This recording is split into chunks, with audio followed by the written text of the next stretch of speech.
What's good? What's good? What's good? Y'all are tuning to the Link Up featuring Symone Stanley, Lord Brunson, and yours truly, Tone DeShields the second, man. Make sure y'all smash that like button. Make sure you guys are subscribed to the channel. We're live on the Link Up YouTube channel. We know it's been tough for some of y'all migrating over here. I don't understand why. It's a very simple request. We just need y'all to make sure y'all subscribe to the Link Up YouTube channel. We know there's a lot of y'all out there that need this fix. They need this energy. They need this content. So make sure you guys stay active. We got so much to talk about. Eagles training camp is in full effect. And I couldn't be more grateful. I couldn't be more grateful, y'all, to be here with some beautiful, some pleasant, some illustrious people. Simone, LB, how we feeling this morning? Or in y'all case, how we feeling this afternoon? I'm cool. I'm good. You know what I mean? Like life is so easy. It's my job is easy, man, in this space, man. All I gotta do is just talk trash because I am in fact wearing a Super Bowl shirt everywhere I go. So I mean, what could be wrong with me? Training camp is here. Our first round pick is causing havoc. Our quarterback is not taking requests to jump around and dance like he in a Diddy video. We poised to repeat. I could agree with you more. Simone, how you feeling? I'm great. I'm alive. Blessed. Yeah. Feet on the ground on this beautiful earth. So before we get into the training camp updates and before we start talking about some football, before we get into the minutia, we gotta take some time to catch up with our lovely sister Simone, right? You know, Simone, she's been doing a lot of traveling lately, right? As always, you know, she's a credentialed, one of the most well-respected up-and-coming young reporters in this game. When you see her, y'all know she come to get stuff done. But every now and again, when you see her, she got a stun on him a little bit. And recently, she was in Philly for Eagles training camp. I think they had it open to a bunch of different reporters and so on and so forth. They had photo ops, all that kind of stuff.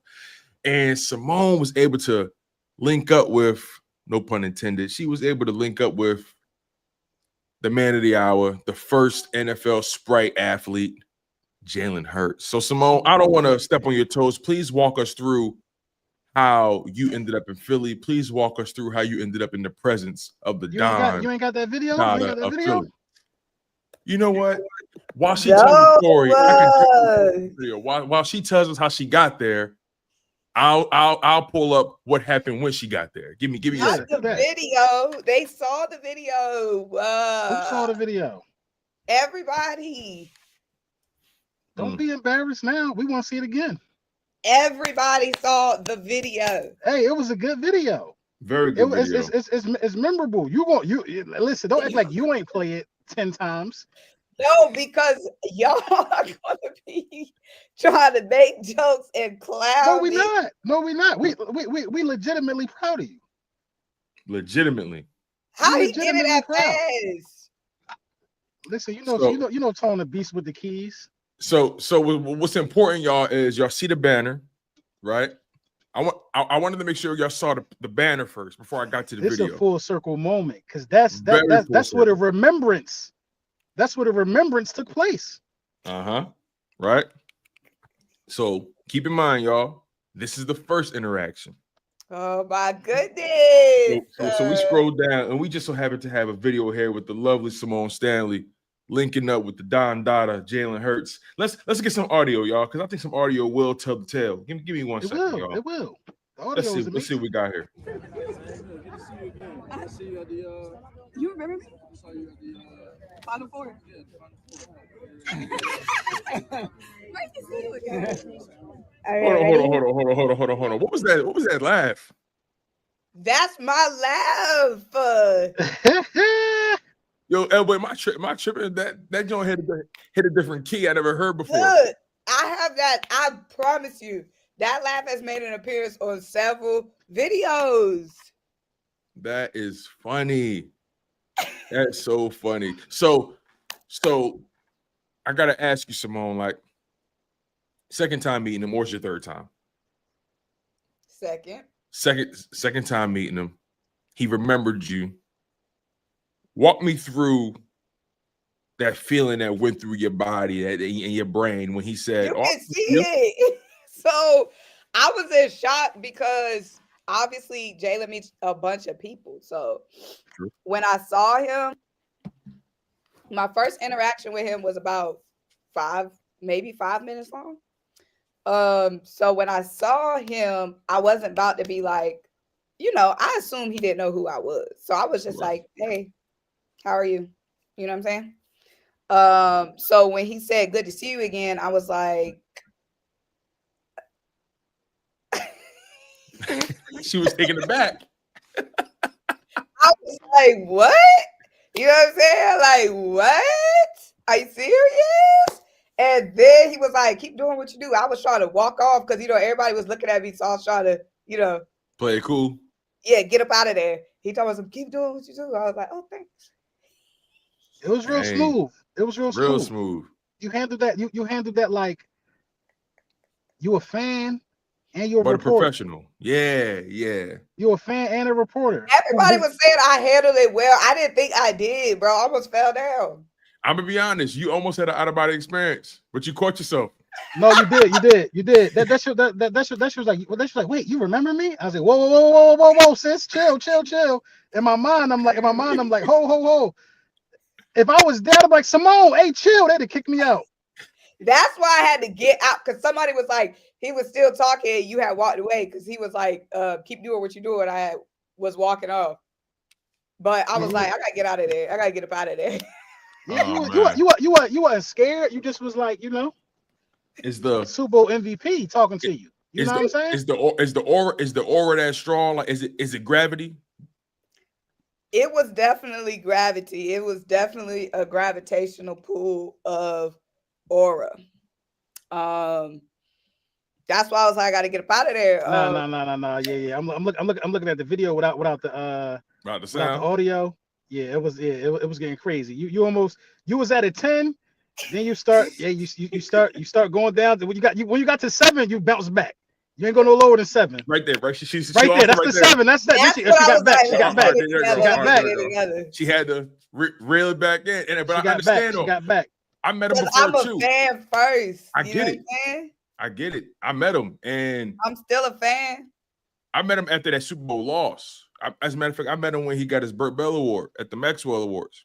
Had a chance to talk to him for a little bit. Got play security for like 5 minutes. Walked my man to the bathroom, guarded the door so nobody would go in. It was cool. He cool for real. Not security.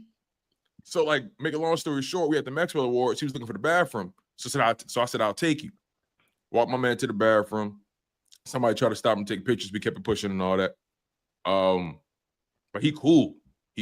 I asked him some questions, chopped it up on the backstage. He a cool brother, like smooth criminal. I understand, Simone. I knew what you was feeling. It was the fact that he remembered who I was. I was perfectly fine just going. No, he definitely got a good. He got a good memory. He got a good memory. Saying? Because we went to the bowl, have that long of an and it was darn on 2 years ago when I met him. Right. He got a good memory. It was so long ago. I was fully prepared just to be normal. Boom, boom. It was the good to see you again that threw me all the way off. You know what I'm saying? But you gotta remember though, that wasn't really open to like the masses. You know what I'm saying? That was only open to people who credentialed. So he knew most of the people there for the most part. No, that wasn't credentialed. That wasn't the media. No, that was like content creators. Some of the people weren't even necessarily Eagles content creators. It might have just been like Philly. You know what I mean? Like it wasn't. It wasn't the media. So basically, so how was that process? They just reached out to a bunch of people? Yeah, so they just reached out to me. So the lady that's over the VP of marketing and branding, she follows me. So when they were putting together the list for this event, she was saying, oh, make sure Simone is on the list. Mind you, I never met this lady before. So she just follows me. So That's fire. Yeah, they have this event. It's a few Eagles content creators, but mainly it was like there was like some Jersey Shore content creators. It was about 15 people, but they weren't all just solely Eagles. You know what I mean? There was some that was like Philly lifestyle. So it wasn't like media, you know what I mean? So it wasn't, I was not expecting him. And when I met him the first time, it wasn't like a media meeting, you know what I mean? It wasn't like a reporter scenario. The first time that's probably why he remembered you though. That's true, probably because it was a different setting. So I was full on not expecting. No, that's why I was fully caught off guard, because I was like, but LB said something key though. That's dope. LB, you said something key. You said he got a good memory, and he do. The memory is strong, and you can see it, especially in that new Sprite commercial. Right, his new Sprite commercial, you can just see it pulled threads on all those little weird little narratives or tropes around his career. You know, the whole pretty privilege thing that Dominique Foxworth came up with. The whole, do you gotta work twice as hard to throw twice as far, or something like that. How many of these hats do you own? Like, you know, like it was just that commercial kind of gave you a little glimpse of how the media has handled him as of late, and Jalen Hurts is not even focusing on the noise. So, no, that's really a dope situation to be in, Simone. Proud of you as always. You know what I mean? Proud that you was able to handle yourself and reel it back in. I know it was difficult, right? Because it was like a fan. It was supposed to be like a fan. Like, it wasn't a media moment. It was supposed to be like a fan moment. You know what I'm saying? So, you know, I have my You wasn't out of character. Like, you know, it's like being at a game and he run a touchdown and give you the ball. You're gonna be hype as hell. Yeah, because it wasn't what I was expecting. I was just expecting. Hey, thanks for coming. I had a situation like that a long time ago, right? And I ain't never even like say nothing to the person or get in contact with the person. I'll never forget this though. I was standing on the corner, 17th New York, Philadelphia, just outside, right? And a blue BMW pull up. And it was my favorite rapper in the car. It was Jadakiss and Styles P. No. I swear to God, Tone. I'm like, yo. So like they just stopped at the light, looked at me and my man. We was on the corner and they just pulled off. And it took me and my man a minute to like, yo, was that just Kiss and Styles? Right. I was happy with that. You know what I mean? So I understand what you might have went through. I never met Jalen, but he knows of me. And of course I know of him, but I don't know what I would ever say if I meet Jalen Hurts. I don't know what I say. Bro. It's hard because you know what I mean? To your point, I told him, yo, bro, you one of the ones, dog, the city, you put on. I just kept it G. That's all you really can do. But like, what do you say to a person who have you been defending and seen him reach the top of the tops the last 5 years you've been defending this guy? What do you say? You know what I would do? I play it fun. This what I'm going to say. I'm like, bro, you did it. Them niggas are sick. Let me get a pic real quick, and I'm gonna go about my business. I'm like, you did it. They sick. You know to your point, I'd be like, yo, listen, they keep playing with your name out there, but don't worry, I got you, bro. They keep playing with your name, but we got you. I don't even remember what I said the first time. It'd be like that. Yo, it's so funny. The interaction come and go, and all of a sudden you be like, my mentor was talking. She was like, "Oh, this is Simone. She makes all this. She's such a, you know, she like a mom." So, because my mentor and Jalen had the same agent, so really? That's how I met him the first time. Yeah, his agent set it up. Oh yeah, he probably definitely remember. Yeah, for sure. That was so good. And to your point though, Tone, like remembering all the hate from the Sprite commercials, I don't think Jalen wrote that script. I think that was presented to him and he had to okay it. Yeah, that's true. Yeah, because you know what? That's a good point, because this is their first NFL athlete, and they got people who literally specialize in doing all the different data retrieval and research to make sure that whatever campaign they launch, it's tailored and catered to the athlete that's leading it, right? So you're right, they do got people that's responsible for making sure that they do their due diligence. They got people responsible for the scripts, responsible for the settings and how things are going to go, everything from what the guy wearing to not. When it's presented to him, he got the power to say, I like this or I don't. Yeah, or I change this. They put the pretty privileged part in there. He said, yeah, make sure that stay. Yeah, for sure. See, that's another good thing. Everything you saw in that thing, everything you saw in that commercial, it's nothing he didn't want to be there.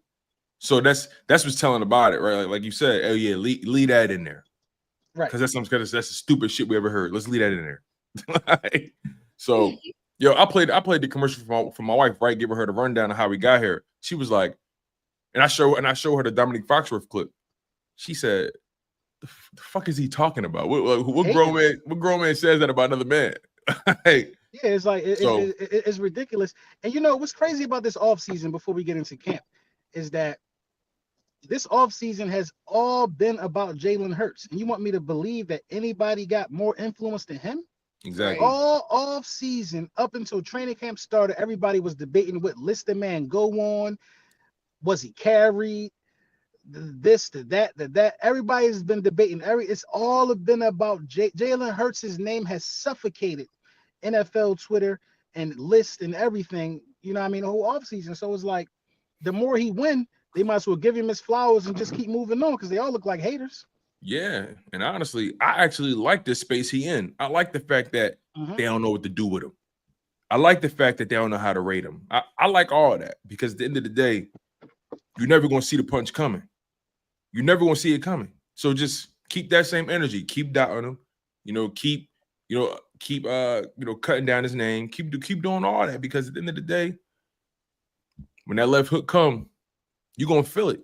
Don't worry about when. Just know what's coming. You're going to be sleeping. You're going to wake up. What happened? Like a prize fighter. What happened? Wake up like Patrick Mahomes and them. Exactly. Talking about some vulnerably, I cried. Come on, we ain't even talk about Buddy, though. We ain't gonna go there, man. But let's get into some of the training camp, because I think it's definitely some things to discuss as it pertains to players. Stock up, stop being up, stock being down. Where do you guys want to start? Do you guys want to start with the positives or start with the negatives? We might as well just go and get to the negatives, because only because I feel like with the negatives, it's the things that we already were monitoring. Like everything else is kind of going as planned, going as expected. I feel like. So I feel like we might as well just go and start with the negatives. It's cornerback and safety. We all know what the negatives is. Yeah. So it's cornerback and safety. Let's get into that, because it'll coincide right with the Vic Fangio talk. Fangio was at his press conference recently, and he was asked about the cornerback position. He specifically was asked about Adoree Jackson. Ringo's name didn't come up specifically, but when it came to Adoree Jackson, he pretty much mentioned how, look, at the end of the day, he got to show us who he is and who he ain't. He the one that got to take the bull by the horns. I didn't watch any Adoree Jackson tape. I wasn't checking for him. It was, in so many words, it seemed like he washed his hands of the idea that if this player don't pan out, it ain't because of me. It ain't because of me. So it is interesting to see how Vic Fangio is handling everything. And we know Vic Fangio is going to be honest. He's not going to pull any punches. He either going to tell you how you feel, or he's not going to say nothing at all. And I respect that about him. And I'm just curious to know what your perspective is on Vic Fangio and how he's viewing the cornerback position, because he's simply looking at it from the perspective of who's playing better, who's doing their job when the ball comes to him, who's especially doing their job when the ball doesn't come to him. Because he specifically mentioned how the things that the layman is trained to look at is follow the action, follow where the ball go. Whereas though me, I'm looking at guys with the ball not going. I'm trying to see if everybody doing their job, even when that ball not coming their way. And as of late, Adoree Jackson didn't have his best day recently. Keely Ringo did have a good day on day 5. So the reality is that cornerback position is very, very much up for grabs. It's very unstable right now, especially at CB2. Keely Ringo's had more bad days than good. Adoree Jackson's had bad days, good days, but there's still no clear-cut guy that we feel like we can fully trust out there. A couple things that come to mind, how I'm looking at it, is that Vic Fangio saying he didn't ask for this guy, he wasn't checking for that guy, none of that, bro. I think that's like underlying shade to Howie Roseman, because how you have a defensive coordinator that just has the #1 defense and you out there making moves to his defense that he not okaying? That don't even make sense to me, for real. You're just bringing in people without checking with Vic Fangio. Don't make sense. So Vic Fangio probably already don't like him, and then for Vic Fangio to go out there and say he got to show us who he is or who he ain't. See, there's a space. See, the reason why he didn't talk about Keely Ringo is because there's a space on the team for Keely Ringo. The space that he belongs in. Special teams. Like I've been saying, and ain't nothing wrong with that. You could still make the roster and be a special teams gunner or a special teams ace. There's no space for Adoree Jackson. If Adoree Jackson can't make the roster as the starting outside corner or rotational corner on this team, then he will be cut. He will be cut. It's as simple as that. You know what I mean? And go ahead. And as far as safety go, listen, bro. Y'all can say whatever y'all want about me, man, in the chat, whatever. I don't like what's going on with Makuba either. Yeah, I don't like it. Yeah, missing 2 practices. You're injury prone. It's looking like that we're going to miss C.J. Gardner-Johnson. And I know what C.J. Gardner-Johnson did, and I'm going to tell you right now, we could have dealt with it. We should have dealt with it. We could have dealt with it. I know what the issue was. Everybody got a Draymond Green, a Dennis Rodman. The list goes on. Everybody got a wild card. What dynasty don't have a crazy SOB who say the wrong thing, do the wrong thing, get kicked out of a game? What dynasty don't have that? Pat Beverleys. They're all over the place. Guys who are there to bring the energy and play the game a certain way and to be a wild card. We had 2 of them, and we had the number 1 defense, Jalen Carter, C.J. Gardner-Johnson. You take one of the wild cards away who was productive. I think he led the league in picks. He led the team in picks again, didn't he? Yeah. He had 6 interceptions in 2024. Yeah, the dude do his job at a high level. So, you know what I mean? Makuba, I think he's too small. He already showing durability concerns. I seen him walking because he was hurt. Looked like he was like limping. Like, bro, you just got hit by a bus. You're a rookie. You just got here. So I do think we could regret the CJ Gardner-Johnson situation, but I don't necessarily think, I think it's too soon to be calling Makuba injury prone or talking about his durability or whatever. It's been 2 practices that he's I'm gonna tell you why. I'm gonna tell you why that's my mindset. Several guys have missed practice. Like, it's not even just Makuba. Like, Who? several guys have missed practice. Who?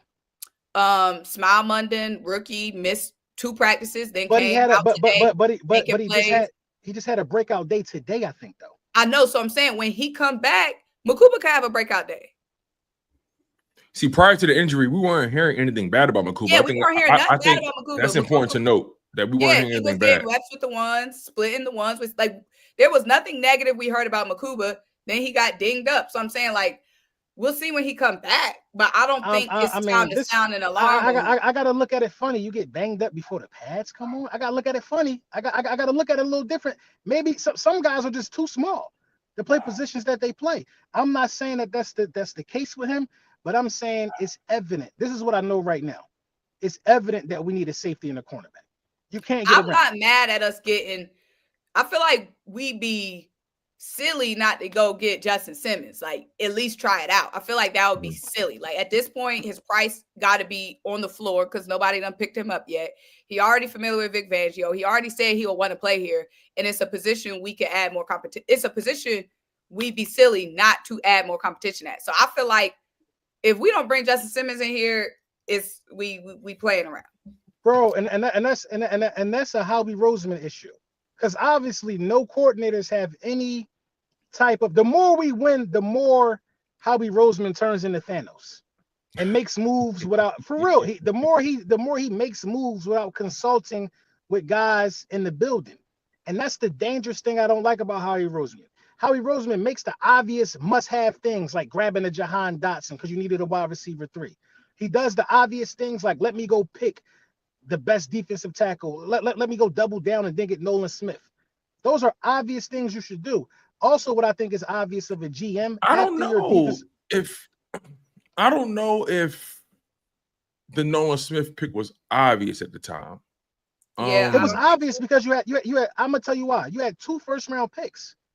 Right. You had 2 first-round picks, and you knew that you wasn't gonna pay Hassan Reddick. It showed foresight to me. Yeah, it was a little. I wouldn't say it was, because remember we were looking at Nolan as a pick at Jalen Carter's top 15. Pick. Top 15. Nolan ended up falling, so it was obvious. The fact that Nolan fell, I do think it was a must-do move because he fell. So it was. I do think it was obvious with him falling. It was obvious because we were riding this Georgia Bulldog thing. Yeah. And he was somebody we were already looking at to use with the 10th pick, 9th pick, whatever pick we had. So the fact that he fell, it was a no-brainer. Like it was like he fell into our lap, Nolan Smith. Mm-hmm. The same thing. I get it.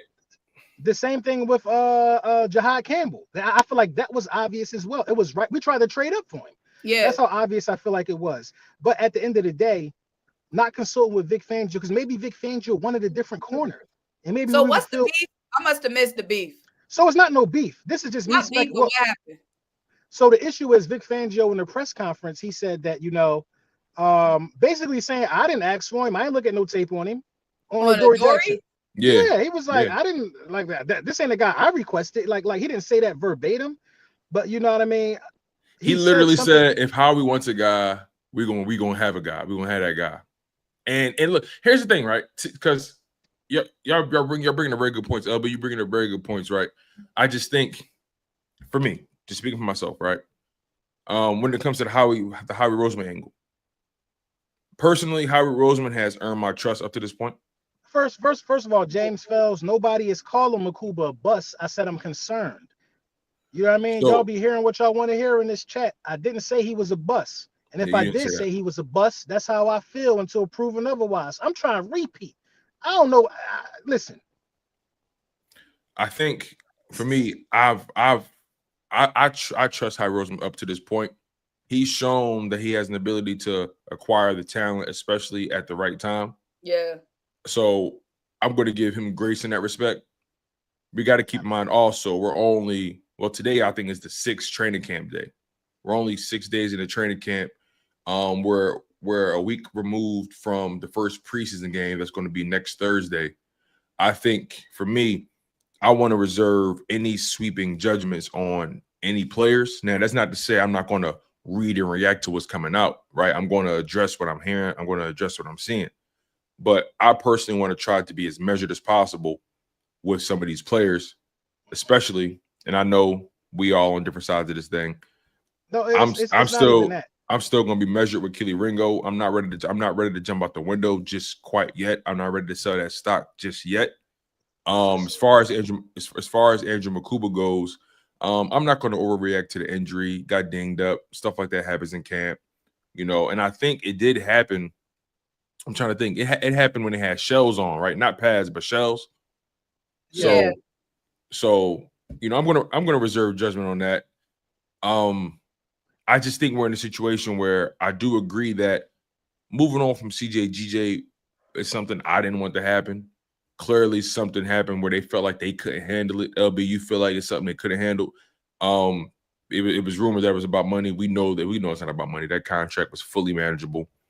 You let Darius Slay go to the Pittsburgh Steelers. You try to get out of that a year early rather than a year too late. And that's the Bill Belichick model, right? Move on from a guy a year early rather than a year too late.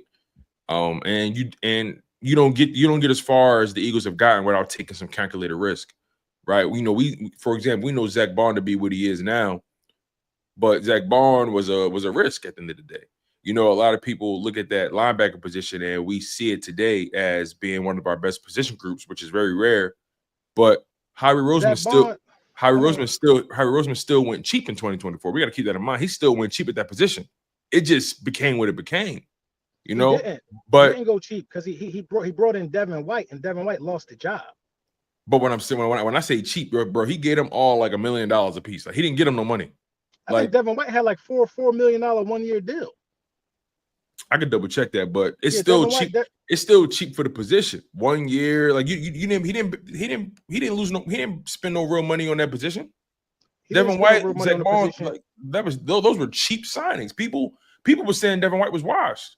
Yeah, I don't think as of right now, I feel like I don't see any reason to be questioning Howie Roseman. Agreed. I don't see any reason to be questioning Vic Fangio.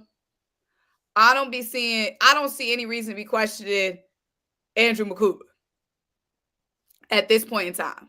I'm questioning Howie. Everybody else, I agree. I'm questioning Howie because if you think that bringing in Adoree Jackson, who is not a starter at this point in his career, in my opinion, if you think that bringing in Adoree Jackson will help fill up the gap of Slay and Isaiah Rodgers, people are forgetting Isaiah Rodgers is gone as well.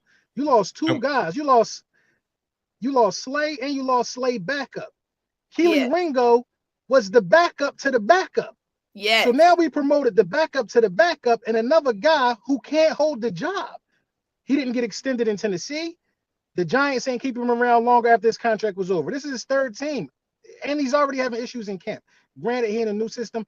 I don't like Howie Roseman's judgment at the safety position and the cornerback position this year. I'm sorry, I don't. But my question is, how much of it is Howie Roseman versus what he could do? Like, he could have made attempts at bigger names, but we might not have been able to get them. Stephon Gilmore is still a free agent. That's a good point, Simone, because Stephon Gilmore is still a free agent, but one, we don't know what his price is. Two, that don't mean they're not in conversation with Gilmore. Three, we don't know how much of it is Howie Roseman and how much of it is Vic Fangio's trust in Ringo. It's like, go ahead. It's Howie Roseman, Simone, because Fangio just said that if Howie wants somebody, he's gonna get him. So okay. But that don't mean that Vic Fangio didn't give the green light on Ringo. And it's like, we need some competition. And the competition that he brought in just happened to be Adoree Jackson. If Vic Fangio said Ringo ain't got it, I'm sure Howie Roseman would have went and made a move. Yeah, and to your point, Simone, I think Vic Fangio green lighted Ringo, and then it's just like, okay, we'll bring in some comp. But Ringo got the green light, and instead of maybe bringing in Gilmore, he brought in Adoree Jackson. Ringo got the green light by default because when you look to the left and right of you, it's only you and Quinyon Mitchell there because you lost two guys. So Ringo already, it's in Ringo's hands if he wants the position. We already knew that. But I think it's important to note. Bringing Adoree Jackson, somebody who Ringo could easily beat out, in my opinion. I think Ringo could beat out Adoree. He should beat out Adoree Jackson for the job at this point in his career. Yeah. If they would have brought in a Stephon Gilmore, it ain't that easy for Ringo to win that job. That's true competition. I think what's important to note is Vic Fangio. Remember, we got to keep in mind who we talking about, right? Vic Fangio is a guy that's not going to say what he don't want to say. He will undress a player in front of the media. You get what I'm saying? Like, he has no problem doing that. He was critical in the Kobe last offseason. He was critical of Bryce Huff, so on and so forth. He has no problem giving you the details on whatever he's feeling about a particular player or position, right? I say that to say he had a press conference prior to the most recent one where he was asked explicitly about Ringo. And he said with confidence, all that kid needs is reps. Everything else, I see it. He said that this year? He literally said that 2 press conferences ago. His first press conference that he had with the media, I think it was when OTAs or training camp started. I can't quite remember exactly when, but he explicitly said, because they asked him about Ringo and the job and the competition and so on and so forth, losing Slay. And he explicitly looked at the media, took a sip of his water, and said, all he needs is reps. It was an air of confidence. It was an air of like, oh, I'm not worried about this kid. He just needs reps. He needs consistency. He needs an opportunity. That's the closest thing to a straight up outright compliment from Vic Fangio. That's the closest thing you're gonna get. And that's what I'm saying. I feel like I don't think Howie Roseman did anything wrong. They wasn't gonna pay Slay that money at that age. They already said that they're hoarding money for the next generation, the next pay plan. Slay was never an option because of the amount of money he wanted at his age. He already knew he wasn't an option. He already knew what money he wanted. He knew it was coming. Isaiah Rodgers, could we have kept him? Maybe, like with his price. But I think that this Ringo situation occurred because Vic Fangio gave Ringo the green light. I don't think Howie Roseman slipped up. Like, Gilmore could be coming in here right now and getting cooked. Gilmore 35. And Simone, to your point about hoarding money, right? We see these negotiations fall apart because of we see a lot of these contract negotiations fall apart by the difference of $1 million, by the difference of $2 million. When you got a defense with foundational pieces, and I'm not going to mention Zach Baum because he's technically the OG in the room, 28, 29 years old, 3-year deal. I'm not even talking about him. I'm talking about the foundational pieces on this defense, right? When you think about who they have, that's going to come up and that's going to be very expensive, and not just expensive. They're at positions of value, which means that they're going to be the highest paid guys in football at some point.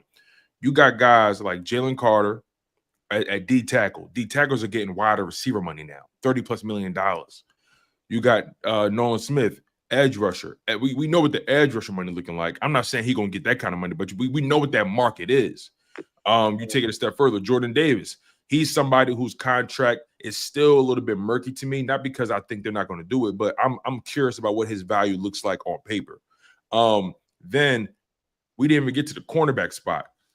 Quinyon Mitchell. We just saw what Derek Stingley, J.C. Horn, Sauce Gardner just got, right? Patrick Surtain. Then we go to the slot, the nickel spot, right? DB, Cooper DeJean. We just saw what Brian Branch got. Jalen Petrie, right? We're seeing what we're seeing what the nickel market looks like as well. The boy in Houston, Petrie, he just got crazy money at the nickel spot. And the other nickel from Chicago, he just got crazy money. So we got a lot of guys who just so happen to be great and they play at positions of high value that we're going to have to make sure we can pay these guys if we want to keep the nucleus of this defense together. So although I do understand your point, LB, about going out to get a guy, especially if you feel like you're uncomfortable with the position, but I think Howie Roseman understands that it's imperative that Kelee Ringo figures it out. Because if Kelee Ringo can figure it out, and I think we should all want that, if Kelee Ringo can figure it out, that means you have three starting corners playing at a starter or Pro Bowl level on rookie deals, which gives you so much cap flexibility. If we could repeat this year, I'm cool with not being able to sign one of them guys you named. I'm about winning these championships. If we could repeat this year and not be able to sign Nolan Smith, I've lived a great life as an Eagles fan. You can't keep everybody and win championships. It's impossible. But you got to keep the guys that helped you get there. You can't, absolutely. While you got all of these guys you named still on rookie deals, like Cooper DeJean, Quinyon Mitchell was eligible for a 5th-year extension because he's a first-round pick. He's a first-rounder, right? You know what I'm saying? So is Nolan Smith, a first-round pick. Mm-hmm. You know what I mean? Jordan Davis, who exercised his, Jalen Carter, he is eligible for that as well. Cooper DeJean, you're going to have to pay. Right. You know what I mean? These are the next 3 contracts that I think is coming up. Reed Blankenship, Jordan Davis. Jordan Davis is not going to get the type of money that Carter's going to get. It's going to be a little less. It's going to be much less, I think. Much less. Right. It's going to be much less. Reed Blankenship, Jordan Davis, and I think Jalen Hurts is going to get a contract extension if we go back to the Super Bowl. You got to restructure. That extension will relieve pressure. So exactly. Exactly. That's what I'm getting to. So if you restructure Jalen Hurts, give him a bigger bag somewhere closer to 60 or whatever the case may be for a guy who went to 3 Super Bowls, if he go back this year, you know what I mean? That would make sense. That relieves pressure and everybody can get taken care of. I say that to say this. There's nothing wrong with spending money while this window open, bro. Because Howie Roseman will figure it out. It's never that I have faith in Howie Roseman figuring out the numbers. You got to spend money while this window open, bro. In order to repeat, you got to get the first one out the way. We did that. Now we're looking to repeat. Be only one of like 5 franchises to do it. You got to spend money. You got to put all your chips on the table right now. Who's untouchable to you? Who's on this defense in particular on defense, because the offense is locked up. The offense is not where the real conversation's at, right? Who on this defense is untouchable? It's more than one person. Of course, that's what I'm saying. Like, Jalen Carter, Quinyon Mitchell, Cooper DeJean, Zach Bone already locked up. Yeah, that's it. I honestly don't even include Zach Bone in these conversations because, like, again, he's a vet. Plus, he got a 3-year deal, $51 million, $34 million guarantee. I just don't include him in the conversations because maybe I'll go Jalen Hunt. You think Jalen Hunt is more untouchable than Nolan? I do. I do. More than Nolan? That's fascinating. Explain that to I me. do. That's I interesting. do. I'm not gonna argue with you, but that's interesting to me. Explain that. I think Jalen. I think Jalen's Hunt is better, and that don't mean Nolan is bad. I think they're like really close to the same level. But I think what Jalen's Hunt has shown in that Super Bowl, even Nolan Smith down the stretch in the playoffs, they've both shown that they are going to be elite. But I think that they are higher on Jalen's Hunt. I think Fangio was higher on Jalen's Hunt. Really? I think Jalen's Hunt was a Fangio pick. He was. Yeah, he was. He Yeah, was. you know what I'm saying? I think that they're higher on him, and he keeps showing up. Mhm. He keeps showing up. You know who else might be untouchable, low key, and we might be saying goodbye to Jordan Davis? Could be Moro Ajomo. Yeah, he been going crazy.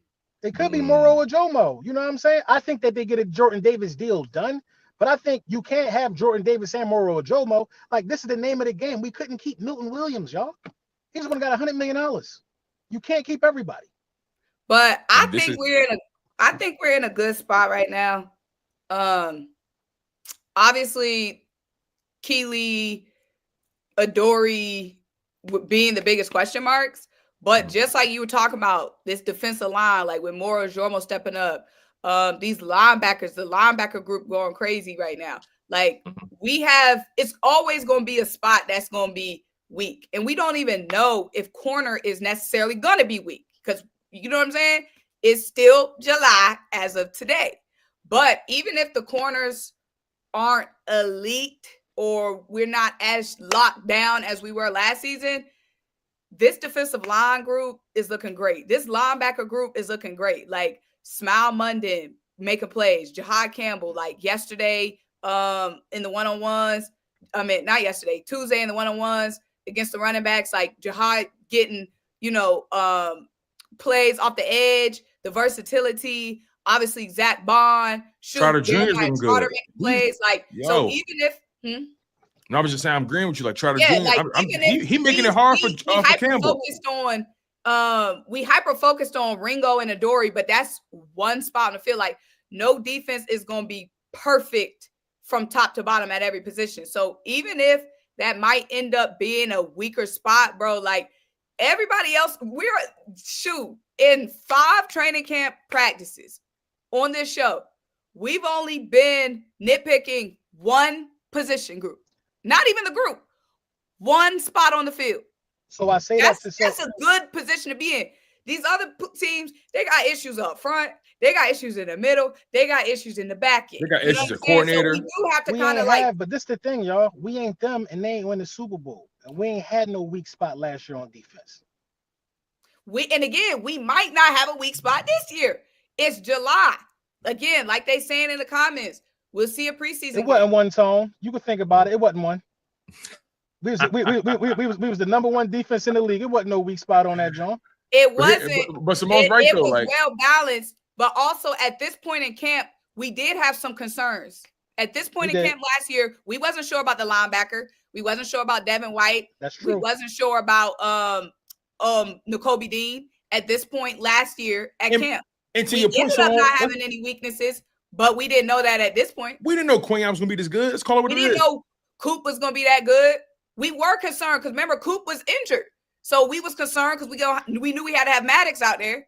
So at this point at camp last year, we had more concerns on the defense at this point last year. That's a good point, Simone. The reality is this. Look, let's keep it 102, right? We got one of the youngest defenses in NFL. I think we got the second or the first youngest defense in football, and arguably the most talented defense in football. There's not many teams in our position today, as far as personnel goes, right? And I think, and it's funny, LB. Last Linc Up, you refused to use the word repeat. Now you've been using it a lot lately. I'm curious about what's going on with that. No, I was the one who said that was you? LB didn't say that. Wasn't me. Okay, that was you. Yeah. Okay, my fault. My apologies. But nonetheless, that was me. Nonetheless, I think, Simone, you brought up good points that we had probably more concerns in the 2024 offseason than this current offseason, right? And I just think when you win it all, you feel, I think as spectators, as content creators, right, as fans and supporters of the team, I think when you reach that mountaintop and you witnessed everything it took to get there, we become a little bit more sensitive about any sort of weakness that we may presume to have, right? And I'm just not ready to completely jump out the window on certain players because, again, I know LB, you feel differently about this thing I'm about to say, but when you draft guys, you have to develop. You got to find out what they are. You have to. You can't just always overreact to anything you perceive as a weakness. You got to give guys a shot to be able to prove you wrong. You have to. You have to. It's like you can't just draft guys and then just get scary all of a sudden. If I draft you, if I can't waste the whole rookie contract on trying to figure out what you are. I can't do that. I can't waste the whole rookie contract. Keely Ringo going to his third year, right? Mm-hmm. It's now or never. Yes, I agree with that because you want to know why? Nakobe Dean, year 3. Jordan Davis, year 3. Like, let's be honest about this. We was criticizing Nakobe Dean and Jordan Davis year 1 and year 2. Whatever reason you want to pick. I did not criticize Jordan Davis. I don't think Jordan Davis was bad for us at all. I'm talking about the masses. Was, you know, we can't pretend like there wasn't a fraction or a section of the fan base that looked at Jordan Davis as somebody who was out of shape, struggled with conditioning, only playing a certain amount of snaps a game. There was a concern for Jordan Davis. There was a concern for Nakobe Dean. But year 3, those players put it all together. Year 3, those players took their game to new heights, and that led to our Super Bowl run, right? So I think although there are concerns or people are apprehensive about Ringo, I believe he deserves that opportunity to in year 3 for it to come together because we allowed Nakobe and Jordan Davis to do the exact same thing. I'm not cool with just throwing you out there because it's year 3. You got to show us something. You got to show us. But my thing is, you talking about Ringo still? I'm talking about anybody. But my thing is, it's the Vic Fangio green light. We can't say at the end of we can't say in Vic we trust and did not trust the man. So okay, so what I'm saying is you got to be able to have blind faith. But this have is you heard of blind faith? It's not you can't just have faith in the man. You can't just have faith in the man when things are going right. When things are going right by your definition of right. I'm over here being extra. Quiet. Girl. My baby. I know that's right. You better sing, girl. Be quiet. But you can't. Oh, I'm gonna flip this camera around. Now she running. You can't just, but for real, we can't just be like, oh yeah, Vic, after a big win, after Zach Baum proves he's him, after the fact. Now is the time when you say, I really have trust in Vic. I really have trust in nervous. Howie Roseman. I got trust the way you think we know you're nervous. We can see it. I got trust in Fangio, but I'm also using common sense. Ringo was here last year, y'all. He couldn't get none of them snaps from Isaiah Rodgers, bro. We acting like we going off of we acting like we pull up Ringo highlights from last year. Yeah, he had a couple pass breakups, a pick. Ringo ain't do nothing last year. He could not get on the field last year. That's concerning to me. Nobody is saying, I'm not saying like what I'm saying is if Vic is saying the man is ready or has potential or something, I'm cool with that. Let's just give it at least a preseason game or something. It's still July. It's still only been a few practices. Is all I'm saying. Like Vic built the number 1 defense last year. Vic did in one off season. Vic did. Who did? Vic did. Let's get a man a preseason game. They talk about they in the chat talking about Keely Ringo hips. They say he got bad hips. They say a joint practice or something. They saying Quinyon Mitchell got slutty hips and you need a DB to have slutty hips. I'm like, what? What's going on? I don't know. People talking about some LB is worrying too much. Listen, bro, I ain't worrying about nothing. I'm just displaying my concerns. If you okay with not having concerns, then be okay. I'm displaying my concerns. He been in practice getting barbecue, souffle, sweet baby rays poured all on him. Then Now they he put him almost back had on a the pick grill. today. Yo, it's wild. He got a what? He almost had a pick today. Almost won that scratch off last week for M2. My bank account's still the same. From what I'm hearing, is they putting his ass on the grill, sweet baby rays, salt, pepper, ketchup, flipping him on 300, a hot sear. AJ doing whatever he want. Hey, listen, But they were saying this thing he about the has Kobe. been getting progressively better, in my opinion, each day. He's been getting progressively better. Yeah, and let's not pretend that Kobe wasn't getting barbecued. Like he's getting barbecued by Kenny Gainwell last offseason. Let's not act crazy. We know Kobe can't cover. Kobe was covering in 2024, 2025. He was He covering. he was he? Oh, now we acting Was funny he? about Kobe. No, I'm not acting funny. We're not acting like his strong suit was coverage. That wasn't his bag. The Kobe bag was cleaning up them tackles. Bro, we saw Kobe making plays all over the field. He got a pick. He got a pick against the Jags. He did his homework. You acting bad, bro. I think we gonna be good. I feel like we need what you mean? We acting like whoa. N'Kobe had over 100 tackles. That's what N'Kobe's job was. Zach Bond had like 4 or 5 picks. That's coverage. He had 4 or 5 picks. How many picks Zach Bond had? He had 1 in the regular season, and he had. I thought he had 2 in the regular season. Let me double check it real quick. Hold on, cause I feel like he had 2 in the playoffs. He had one. He had 1 in the Super Bowl. He had 2 in the playoffs. He had 1 in the regular season. Let me see. Hold on. I think that I feel like one thing I know. Zach Bond had 1 pick. Zach Bond had 1 pick in the regular season, and N'Kobe had 1 pick in the regular season. They both had 4 pass deflections, so they both was doing the same thing in coverage. Like they both was playing very well in coverage. They neither of them gave up any touchdowns. N'Kobe Dean had a breakout year. I feel like the Eagles could keep N'Kobe Dean for cheap.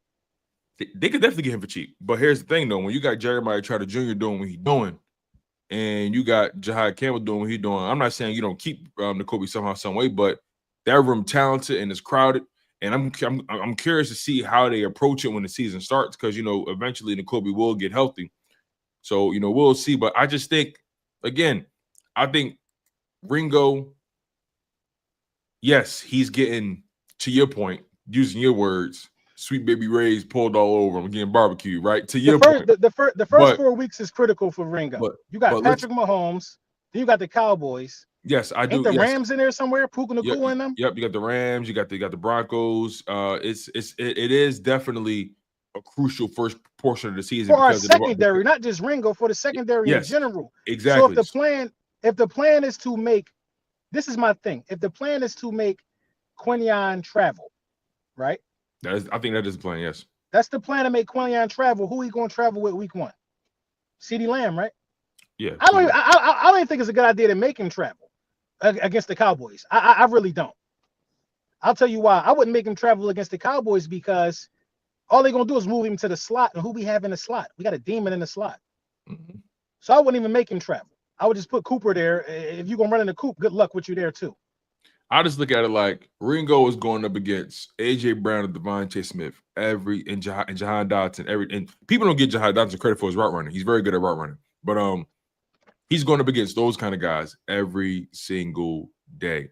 And yeah, he getting cooked. Yeah, they testing him. Yeah, they going at him. Yeah. But that's how you get. That's how you get. That's how you get to that point. That's how you get to that position of like when you get that football field, your confidence. You're like, hey, if I can run with AJ Brown and deal with them, and all right, there's nobody else I'm afraid of in this league. So again, I may be operating from a position of optimism. I may be speaking a little too idealistic, but my overall sentiment is, let me just reserve judgment. Let me not overreact. It's training camp. Good days gonna come, bad days gonna come. Let me see how they put it together when the Bulls start flying in the first few preseason games, and then so on and so forth. I need to at least see what happens in some football action. That's what I need to see.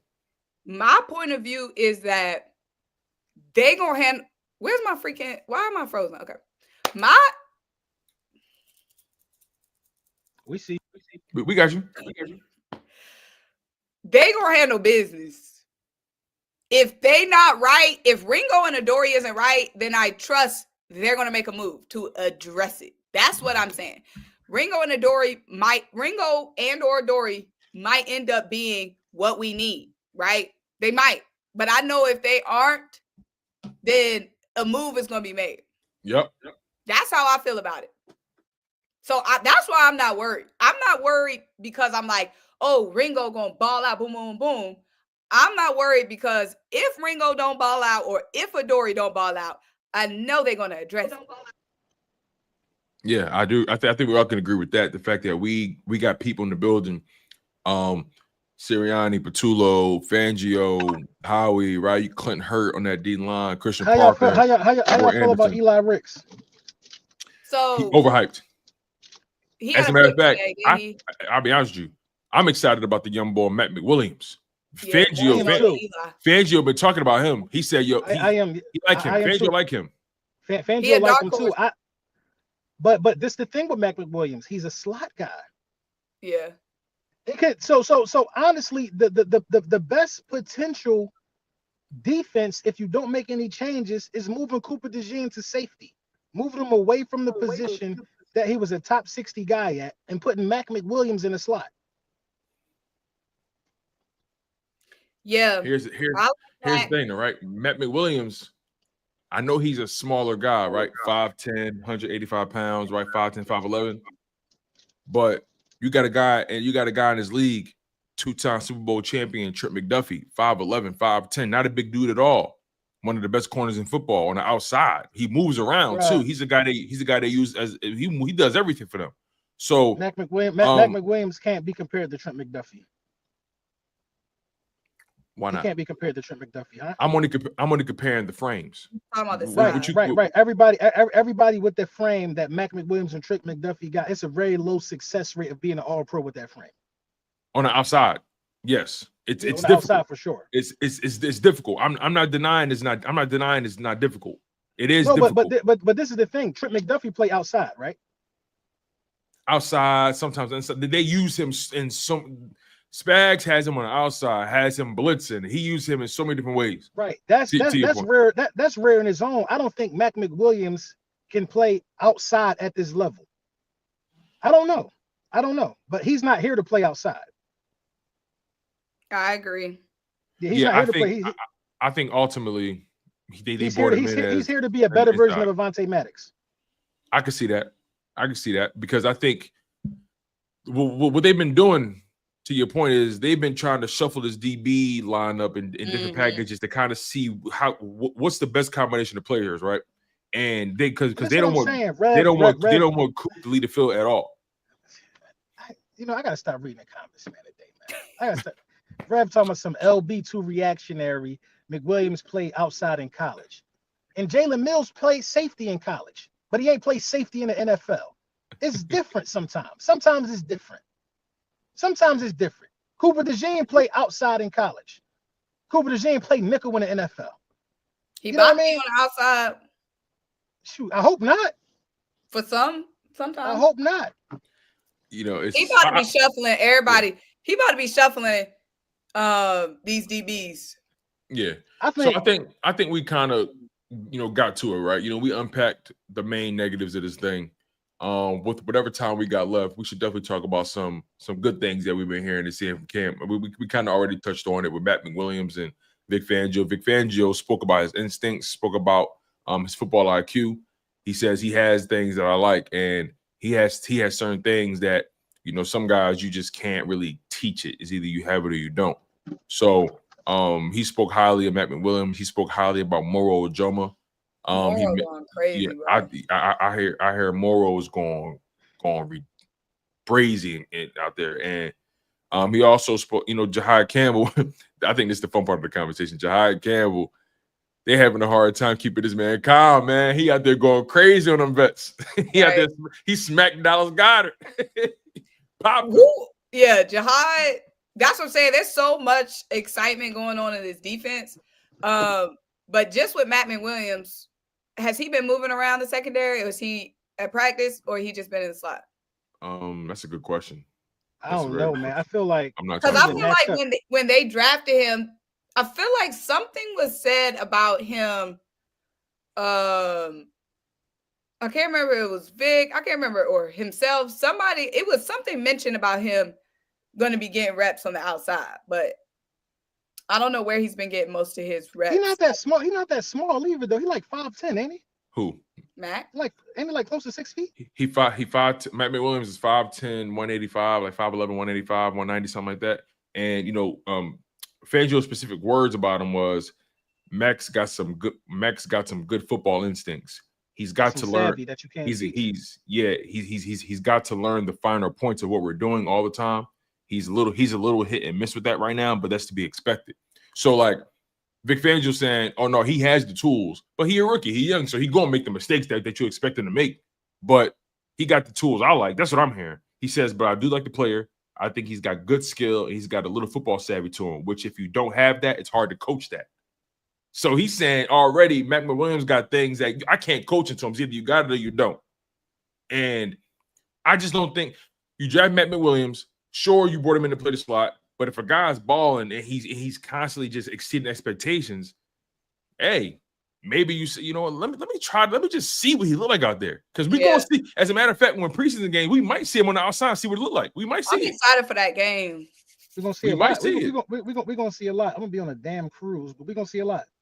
We already know Vic gonna like this secondary, everybody gonna get some reps pretty much at every spot. Like at practice. That's true. The biggest positive, one of the biggest positives is Vic saying that all the rookies from last year are in a way better spot than they were in, this time last year. Mm-hmm. You know what I mean? He really liked Trotter. You know what I mean? He ain't really have much to say about Trotter last year, but he talked about Trotter being in a better spot.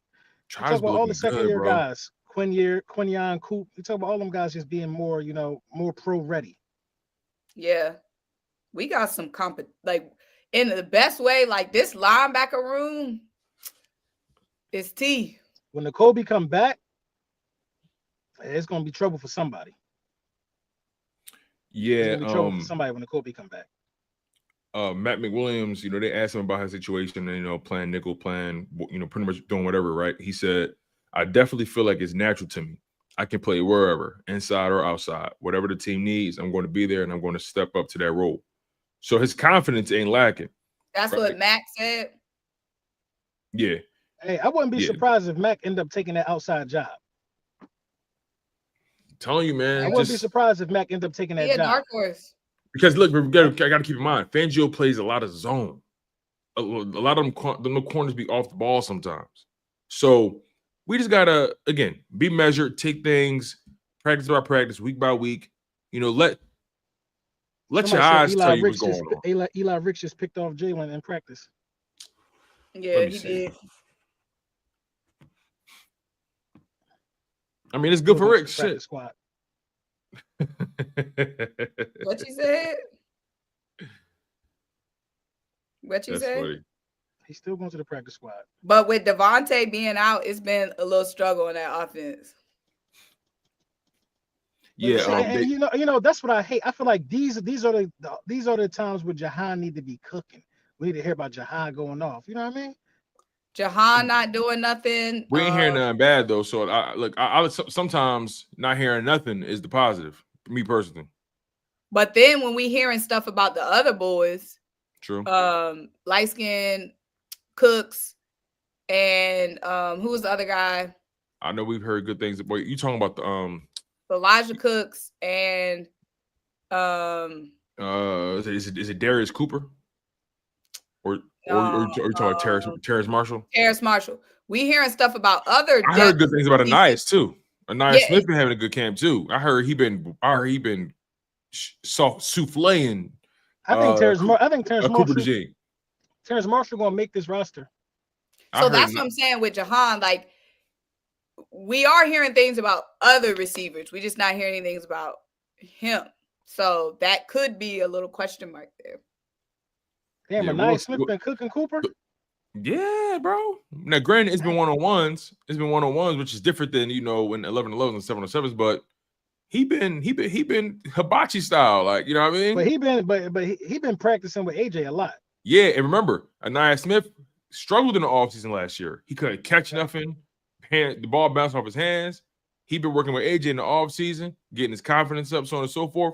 Anaya's been working Cooper in those one-on-ones a little bit. Shout out to AJ for taking him under the wing too. That's real vet stuff right there. For sure. The one person I'm concerned about, if I'm thinking about a wide receiver, I'm gonna be honest with you. Johnny Wilson, all style, no substance. Like just big for no reason. Like Matt McWilliams worked him.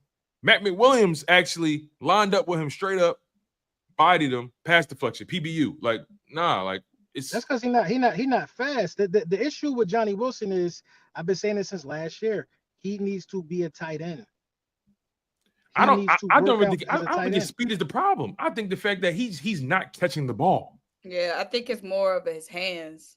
Because the quarterback gonna put the ball where you can get it. He's not catching the ball. He's not using his body well enough to shield off these DBs, whatever it may be. So his hands wasn't trash in college though. That's what's crazy. Yeah, that was a narrative coming out. That's what his drops. They say he had a drop issue. But I mean, you see a guy with those measurables, you want to take a shot, maybe you could develop him, right? But I don't know, man. You know if you could catch it like 10. That's real, man. If you know if you got drop issues at 15, you just can't catch, bro. That is hilarious. I'm trying to think any other positives we can get into. Quinyon, they said Quinyon taking it to another level right now, man. No, Quinyon on demon time. They say he going crazy right now. Quinyon, yeah. Quinyon got AJ. That got him on Guantanamo Bay. I know he hates to see Quinyon coming. All of them do. Bro, Quinyon. That's what I'm trying to tell you. Quinyon locked a lot of people up last year, and I don't know who I want to put him on in that Rams game. You know who I think is a. You know that who game I think will show me if we sweeten the secondary or not. You know who I feel think like we're gonna know before then. Wait, which game? The Rams. I feel like we're gonna know before Rams. And if we sweet during the Rams game, I think we're gonna know. I think we're gonna know the first 2 or 3 weeks because the Rams is week 3, right? Yeah, I think we're gonna know by week 2. We're gonna know early, in my opinion. We ain't gonna know nothing in Dallas. We ain't gonna know nothing in Dallas. And then we gotta go to the Chiefs.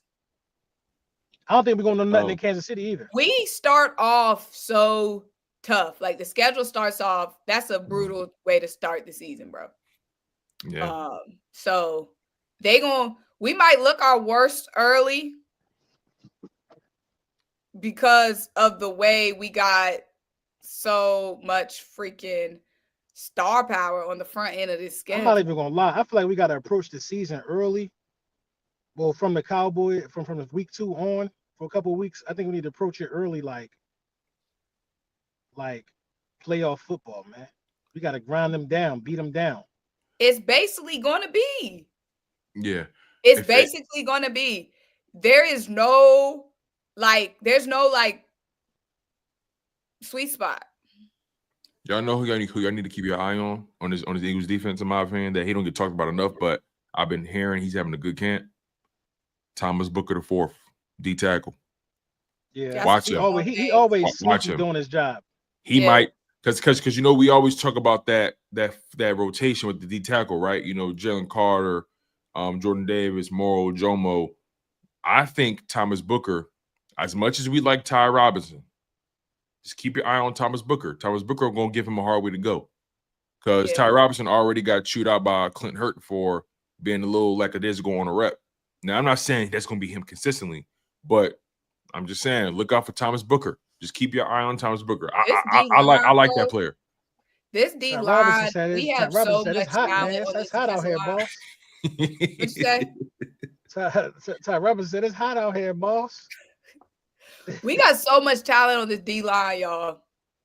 They young, but they talented. That's so much potential on this defensive line. Morrow Jomo gonna take somebody's money this year. I'm telling you, man. I think it's about to get crazy for Morrow. Said, "I'm just waiting on my moment." Morrow Jomo, year 3. I'm telling you, bro. Another guy that's entering year 3. He falling.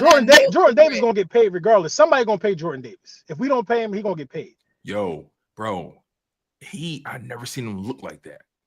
He looked like I got a feeling this is gonna be the year where he get 5 sacks. That jawline poking. I gotta make sure that he ain't losing no strength. What you think on the Zempic? Oh, no. I don't think he on Ozempic. I'm just saying, like, I get what you're saying. Like, I get what you said too. He's I'm still just making sure. I'm making sure he ain't out there looking like Mozzie Smith. Bro, he's still 326, bro. He's still big as shit, bro. I don't think that's crazy. He's just way more conditioned. He's more cut and chiseled. Bro, I saw that nigga in water ice. He looked trim as a motherfucker. He done turned into like handsome Squidward. Even his mindset though, he said, I'm not just doing this for me no more. I'm doing this for my guys, my family, my health. Like, this is like, I see what I can be now. He's saying, listen. He said his face was getting too fat. He said, look, I'm about to get this bag. And I hold on, y'all. I gotta address something real quick. My bad. Lolo Jones. We gotta do our super chats too before we leave. We definitely do. But Lolo Jones, this is how you know when people don't really know the position like that. Your D tackle. Lolo Jones right here says, that little ass 5 sacks. I don't think you understand how the D tackle position works. Your D tackle position is not your high productive sack position. That's normally from your edge. If you got a D tackle that's consistently getting you 5, 6 sacks a season, you getting top tier money at D tackle. Milton Williams got 5 sacks last year, and I think he had like 2 in the playoffs. You saw how much money he got? Like, the D tackle spot is not really you're probably thinking about guys like Chris Jones and all those guys like there that get like the double-digit sacks regularly, right? Jalen Carter didn't even he had more sacks his rookie year. But for me, again, you get 5 sacks. That's crazy. Milton Williams had them sacks as a rotational guy. As the rotational guy. If JD get 5 sacks and he getting TFLs, because I put TFLs in the same category as sacks. TFLs, you killing the play and they losing yards. I think those are weighted the same. The reason Jalen Carter was so dominant last year is not even because of the sacks, really. He was getting the pressure, but he killed them with TFL. He was getting so many tackles for loss. He was living in the backfield in the run game, getting to the quarterback, so on and so forth. He was phenomenal. So if JD can get 5 sacks or 4 sacks, and then he got like 10 TFLs or whatever it may be, like 11 TFLs, 12 TFLs, like you gotta understand like how that shit work. D tackles don't get sacks like that. That's not really common. The elite get them sacks. So that's just my perspective. They are feasting on them Jalen Carter double teams. Moro Jomo. That's another thing too. When they're sitting in the game, when the bullets start flying, Jalen Carter going to demand a double team. Jordan Davis and Shea Moro Jomo doing what he's doing. It's gonna be curtains. I thought we would have heard Jordan Davis' name a little more though, honestly. Unless they both getting double teamed. Who? Jordan Davis and Jalen Carter. You thought what? We would have heard Jordan Davis' name a little more. You talk about at camp? Yeah, it's been all Moro Jomo. I ain't even heard Jalen Carter name like that. Well, he just got back on the field. He's still limited. Oh yeah, right. Yeah, he was limited. Yeah. Right. Yeah, let me get these super chats because let me see. They did something funny here. All right, we got Alex with the super chat. My bad, LB. I kind of cut you off the screen, but no, you good. We got Alex with super chat. 1999. Thank you, Alex. He said, LB, you have to check your boy. He said, LB, you got to check your boy Lou. He was off the wine. He said they talking crazy about Jalen, saying the Sprite commercial sucked, and he didn't do nothing in the bowl or the NFC game. He's still stuck thinking they had a chance. Listen, man, they emotional in DC, man. The only parade they had was the Pride Week. That's the only parade they had was Pride Week. Lou has to appeal to his base, so that's his job. Who is Lou? Louis T. Louis T. He has to appeal to his base. You know, you take that with a grain of salt, Al. I wouldn't even pay him no mind, man. Listen, the strong don't worry about the weak. You know what I'm saying? You pray for him. You don't worry about him. You pray for him. Right. You say, God bless you. Talk about the Sprite commercial was weak. You know how much of a hater you got to be? His commercial was weak. The first NFL athlete to get a Sprite commercial is weak. If Jaden got that joint, oh my God, the best thing since sliced bread. We buying Sprite. We buying cases of Sprite, y'all. We going crazy with the Sprite in the summer. Get the fuck out of here, Louis. Come on, man. This was Simone right here. Dejean, aka This Schoolboy Beats. this brother need a Sprite. Yo, he need more than a Sprite. Get this That brother nigga's get this brother a Yo. canteen. Yo, bro, get this man some snacks, man. That brother's starving. Get him a ladle with some ice cold water in it. He said a ladle. A ladle is crazy. I'm mad Get because I him a know exactly what that is. So you can get some well water. A Oh, He said, I'm ladle gonna read it is his voice. He crazy. said, "Eagles aside."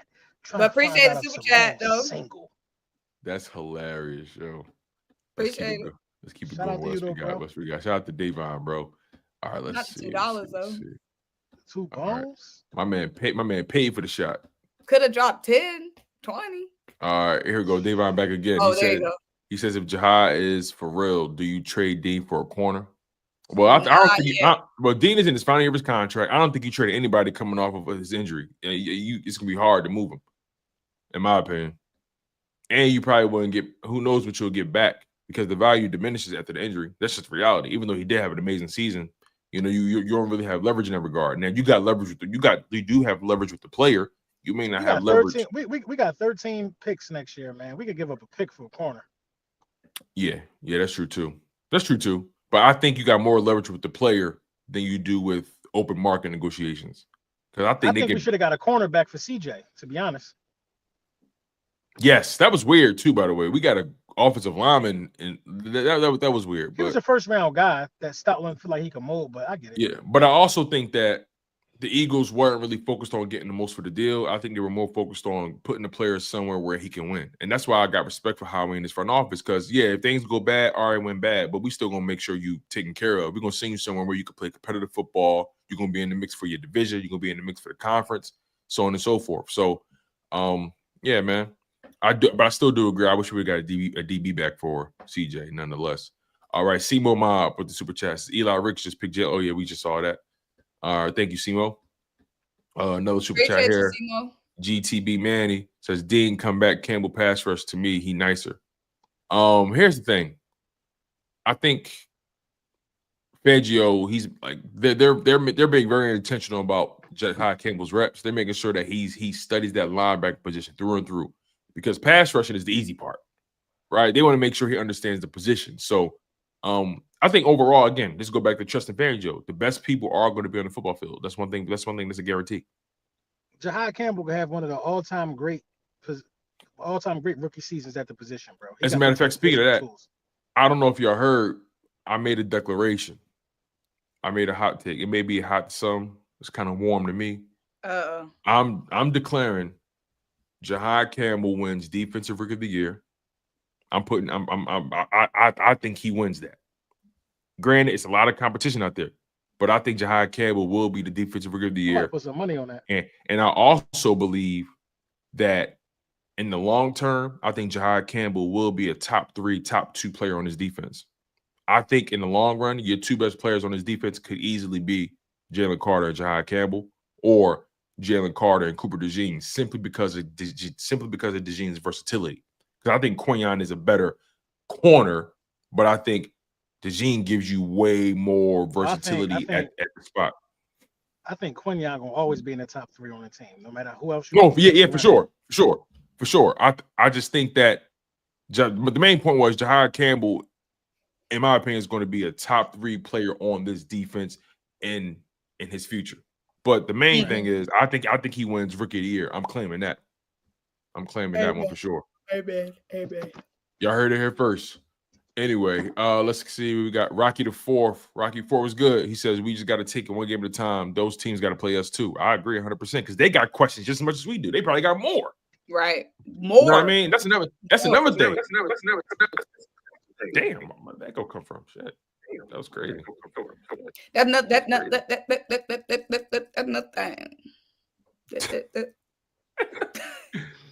Why I find this video going to appreciate you for super chat, Zamir, thank you, bro. Appreciate you.